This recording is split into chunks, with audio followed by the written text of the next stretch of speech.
Mr. Pembroke back to us? You have the cure. No. Actually, I was just leaving.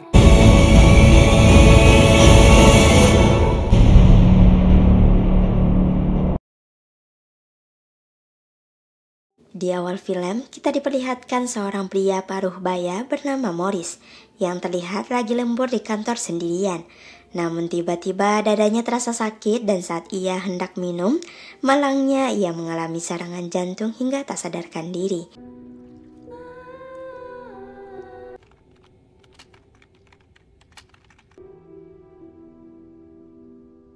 Beberapa hari setelahnya, mereka mempekerjakan seorang pria bernama Lockhart. Ia dipercaya mengisi jabatan dari pekerjaan sebelumnya. Hanya saja, tugas Lockhart kali ini tidak semudah itu. Ia harus menjemput dan membujuk pemimpin perusahaan bernama Roland Pembroke, karena tanpa beliau perusahaan tentu tidak akan mendapatkan investor. Diketahui Pembroke tidak berada di Amerika, melainkan di wilayah pegunungan Swiss untuk menjalani rangkaian kesehatan di sana. Ya mau gak mau, Lockhart harus menjalani tugasnya itu. Sebelum keberangkatannya, Lockhart menyempatkan diri menemui sang ibu di panti jompo dan meminta restu serta keselamatan untuk tugasnya. Lockhart pun diberi sebuah patung kecil balerina hasil karya ibunya. Sesampainya di stasiun lokal, ia langsung diantar oleh seorang sopir ke rumah sakit di mana Pembroke dirawat. Selama di perjalanan, si sopir bercerita bahwa tempat yang ia kunjungi sudah berdiri selama 200 tahun. Singkat cerita, yayasan ini milik satu keluarga bernama Van Richmond. Pada abad di era Baron, ia begitu terobsesi dengan garis keturunannya sehingga dia memutuskan saudara perempuannya untuk membawa putrinya untuk dinikahi. Di malam pernikahannya, penduduk desa naik bukit mengejar Baron dan mempelai wanita ke dalam suatu tempat dan membakar mereka berdua hidup-hidup serta seluruh tempat itu. Tibalah mereka di rumah sakit tersebut. Lockhart begitu takjub melihat keindahan yayasan serta pasien-pasien tua di sana. Gak pakai lama, Lockhart langsung menemui resepsionis untuk bertamu dengan Pembroke. Namun sayang, jadwal kunjungan dibatasi perharinya. Tak ingin pulang dengan sia-sia, Lockhart meminta perawat untuk dipertemukan dengan pimpinan mereka. Secara pribadi, Lockhart meminta dipertemukan dengan Pembroke atau minimal lah memberikan surat penjemputannya kepada Pembroke agar ia bisa dijemput di pagi harinya. Sebagai pemilik pusat rehabilitas, Dr. Former meminta ke Lockhart untuk kembali jam 7 pagi untuk menemui Pembroke. Visiting hours end at 3 p.m. precisely, and I hope you understand that we also have our rules. You see, I just traveled 4,000 miles to get here. And if you'd like to come back then, I'll make sure he's available. He'll be in treatment until after 7. Thank you for your understanding.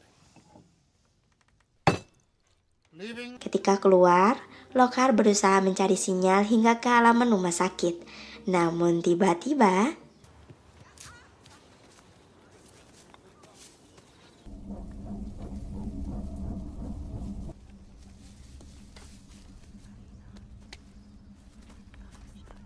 Hotel. Gotta make a call. di tengah perjalanan, Lockhart melihat seorang gadis yang tampak berdiri di beberapa sudut bangunan yang sedang memperhatikan mobilnya. Hingga hal buruk pun terjadi.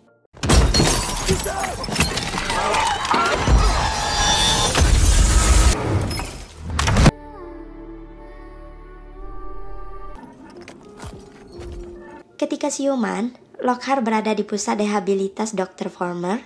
Diketahui ia mengalami koma selama 3 hari dan mengalami cedera pada kaki kanannya. Di sini perawat memberi ia minum.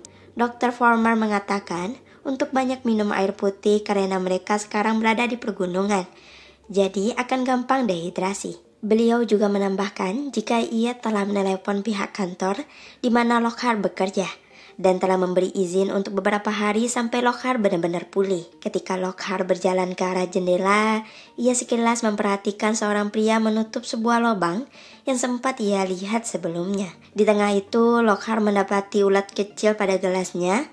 Sayangnya ia tidak menggubris hal itu.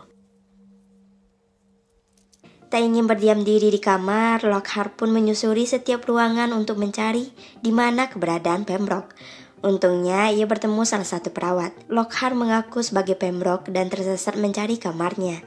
Si perawat memberitahu nomor kamar Pembroke dan jadwal ia mandi uap hari ini.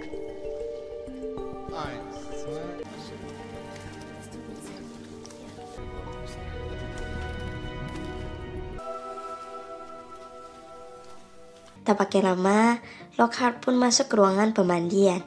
Akan tetapi ruangan tersebut seperti labirin yang tak memiliki ujung. Setelah mengitari ruangan labirin sesat itu, akhirnya Lockhart berhasil menemui Pembroke. Lockhart pelan-pelan membujuk Pembroke untuk kembali ke Amerika karena perusahaan mengalami trafik yang semakin menurun.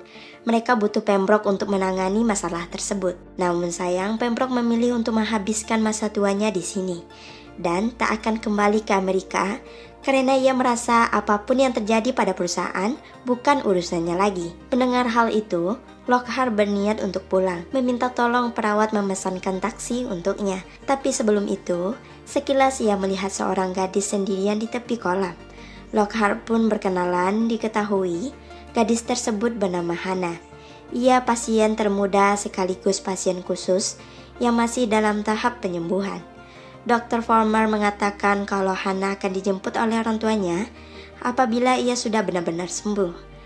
Hannah juga menanyakan apa tujuan Lockhart ke sini. Setelah menjelaskan maksud dan tujuan ia datang ke sini, Hannah spontan mengatakan tidak ada yang pernah bisa pergi dari sini. Lockhart pun kesal perawat tersebut tak kunjung memesankan taksi untuknya. Ditambah, Pembroke juga tak ada di kamar. Tak tinggal diam, Lockhart menemui Dr. Farmer menanyakan keberadaan Pembroke. Dengan santainya, Dr. Farmer mengatakan kalau Pembroke baru saja jatuh sakit. Tentu saja, Lockhart tak percaya begitu saja. Ia melihat sendiri kok Pembroke dalam keadaan baik. Kenapa orang telah sembuh dibuat seakan-akan belum sembuh? Lalu tiba-tiba...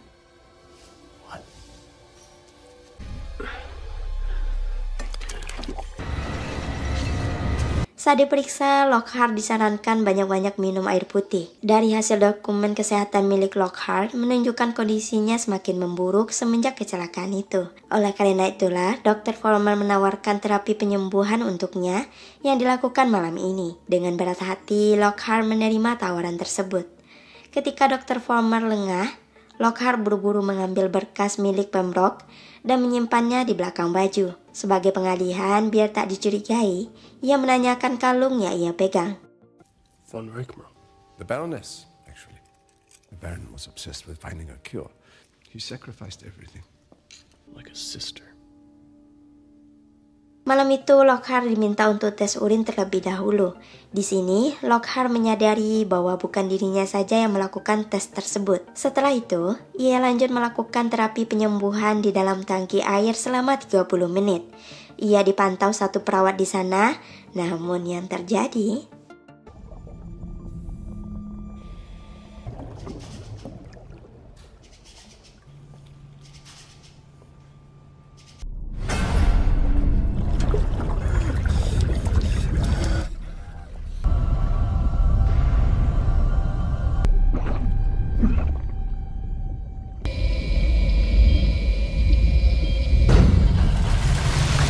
Mr. Lockhart, are you all right? There's something in the fucking water! There is nothing in the water, Mr. Lockhart. You need to rest now. Teka-teki tentang siapa Dr. Farmer semakin terbuka. Lockhart melihat beberapa rongsen yang menunjukkan gigi Pembroke yang dipatahi dengan sengaja. Lalu, melihat seorang pria misterius memasuki sebuah goa sambil membawa mayat. Keesokan paginya, Lockhart menemui Nyonya Watkins. Beliau yang suka membaca sejarah tempat ini dan mengerjakan teka-teki, merasa jika ada yang tak beres dengan rumah sakit tersebut. Lockhart pun menemui Hannah untuk menemaninya. Sebagai imbalan, ia memberikan patung balerina pemberian ibunya kepada Hannah. Mereka pun sampai di salah satu bar di desa tersebut. Tak sengaja, ia bertemu dengan supir yang pernah mengantarkannya. Dia terlihat sehat dan baik-baik saja. Lockhart menanyakan ke mereka, apa ada dokter, apoteker, atau siapapun bagian medis yang bisa dia tanyai. Salah satu menjawab jika ada warga yang bisa bertindak sebagai dokter dan lokasinya tak jauh dari bar. Sebelum meninggalkan Hannah sebentar, Lockhart melihat Hannah mengkonsumsi sebuah cairan yang ia anggap vitamin. Can I try? Director Volmer says that my father will come for me when I'm better. My mother died in a fire when I was young. Will you be okay here for a few minutes? Oh, yeah, okay. Tanpa basa-basi, Lockhart menemui pria tersebut dan meminta ia menjelaskan dokumen milik Pembroke. Setelah dibaca, beliau memberitahu ronsen gigi itu bukan patah, tapi mengalami kerontokan. Di situ dituliskan juga jika Pembroke mengalami dehidrasi parah. Bagaimana bisa Pembroke mengalami dehidrasi? Sedangkan semua pasien selalu diberi air putih setiap hari. His teeth are falling out. Chronic dehydration. The Baron's experiments. Baron was burned alive on his wedding night 200 years ago. People come here for the cure. That's what the Baron was looking for. I have to put his animal out of his misery. Lockhart pun buru-buru kembali ke bar dan menelepon seseorang yang ada di kantor. Ia menanyakan apakah Pembroke pernah mengalami kondisi yang buruk. Di sini terungkap jika bahwa pihak kantor tidak mengetahui atas kecelakaan yang dialami oleh Lockhart. Padahal di awal film, Dr. Volmer telah memberitahu pihak kantor. Lockhart pun menanyakan ke Hannah apa yang sebenarnya terjadi pada rumah sakit tersebut dan untuk apa vitamin yang ia konsumsi.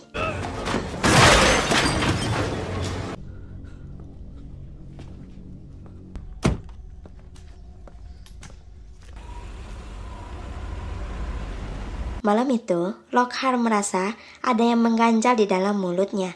Ternyata salah satu giginya copot. Bergegaslah Lockhart menemui perawat di sana. Di saat perawat tidak ada, Lockhart mencari ruangan di mana Pembroke berada. Sesampainya di sana, kejanggalan demi kejanggalan pun mulai terungkap. Ketika Lockhart memasuki satu ruangan, dia bertemu Nyonya Watkins. Beliau bercerita, I think they're happening again. The Baroness was infertile. She was pregnant the night of the wedding. The child survived and threw it in the aquifer. Karena takut ketahuan, Lockhart bersembunyi ke salah satu ruangan dengan mengandalkan korek untuk penerangan. Namun tak disangka ruangan itu berisi mayat yang terapung, termasuk Pembroke juga ada di sana. Berusaha untuk membebaskannya, namun sayang kaca tersebut terlalu tebal untuk dipecahkan. Tak ingin ketahuan, Lockhart berniat kembali ke kamarnya. Tapi naas dia didapati oleh Dr. Volmer. Lockhart yang ketakutan beralasan jika ia tersesat dan ingin kembali ke kamarnya. Tak terima karena Lockhart telah rancang masuk ke ruangan rahasianya, beliau nekat membawa Lockhart ke ruangan poligigi.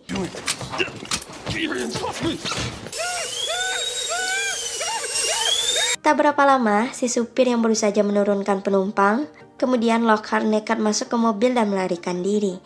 Sesampainya di kantor polisi, ia bercerita tentang semua kebusukan Dr. Volmer. Si polisi nggak bisa mempercayainya 100% tanpa adanya bukti. Lockhart memintanya untuk menelepon orang kantor sebagai pembuktian. Bukannya nelpon, malah ia mendatangkan Dr. Volmer. Mr. Lockhart, we've been worried about you. Not a patient. I was in an accident. I was sent here to bring Pembroke back to New York. The Baron and his wife. I know about the experiments. All right. Perhaps we should consult Mr. Pembroke. Pembroke? Do you know? Semenjak kejadian itu, Lockhart mengikuti serangkaian terapi. Ia merasa tak ada daya untuk bisa pulang. Sebagai perpisahan, ia menuliskan sebuah surat untuk dikirimkan ke kantornya. Akan tetapi, ia sadar satu hal. Kalau ruangan kaca yang berisi tubuh manusia merupakan bagian dari proses pengawetan. Ia kemudian membuka perban pada kakinya. Ia tak mengalami patah kaki seperti apa yang diklaim Dr. Volmer. Malam itu rasa penasaran Lockhart akan goa tersebut mencoba untuk masuk dan menelusuri setiap sudut di dalamnya.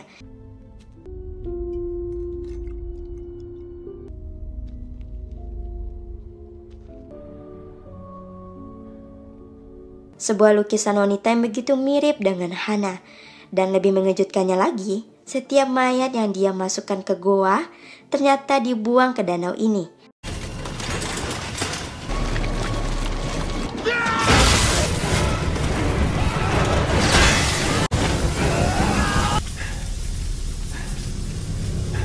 Lockhart buru-buru kembali ke rumah sakit dan berpapasan dengan Hannah. Lockhart ingin melindunginya tapi Hannah memohon untuk menjauh. Ya, disinilah puncak kebahagiaan Dr. Former karena melihat Hannah datang bulan untuk pertama kalinya. Tak berapa lama, Lockhart juga datang dan speak up ke semua orang tentang fakta yang ia dapati barusan. Semua bersumber dari air putih yang mereka konsumsi. Tubuh mereka dimanfaatkan untuk menciptakan sebuah vitamin untuk Dr. Former dan orang yang bekerja sama dengannya. Mendengar itu, orang-orang semakin bingung dan satu persatu dari mereka berdiri dan berjalan ke arah Lockhart.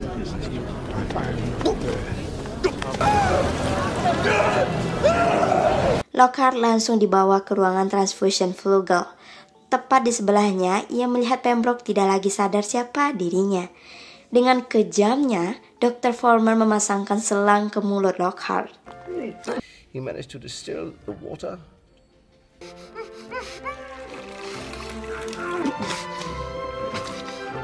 Of peasants that belong to his land. Di sisi lain, Dr. Former telah menyiapkan dress untuk Hannah yang akan dia pakai malam ini. Malam itu, ternyata Dr. Former menikahi Hannah yang resepsi tersebut dihadiri oleh para perawat di sana.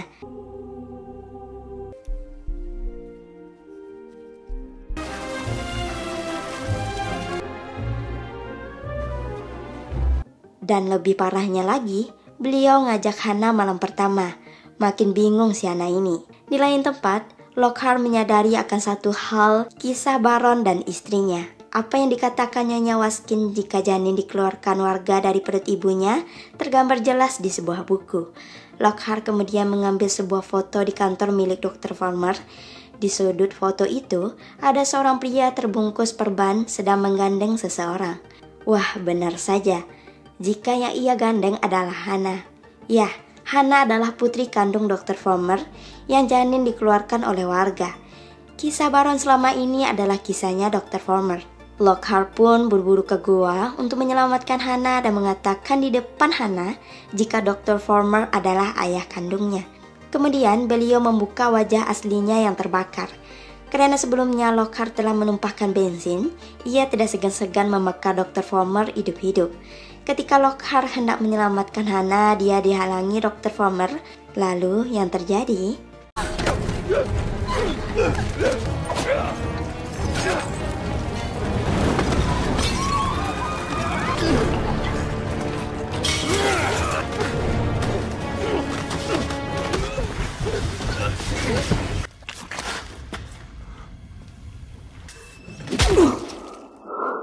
Pada akhirnya segala perjuangan Lockhart selama ini tidak sia-sia.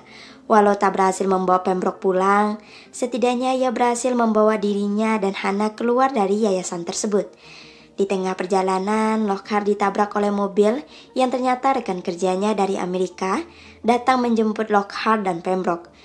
Namun sayang, Lockhart tidak berhasil membawanya karena beliau telah tewas. Sekarang, Lockhart melanjutkan perjalanannya dengan Hannah. Kita tidak tahu apa di balik senyum Lockhart, apa dia bahagia bebas dari sana atau masih dalam pengaruh obat.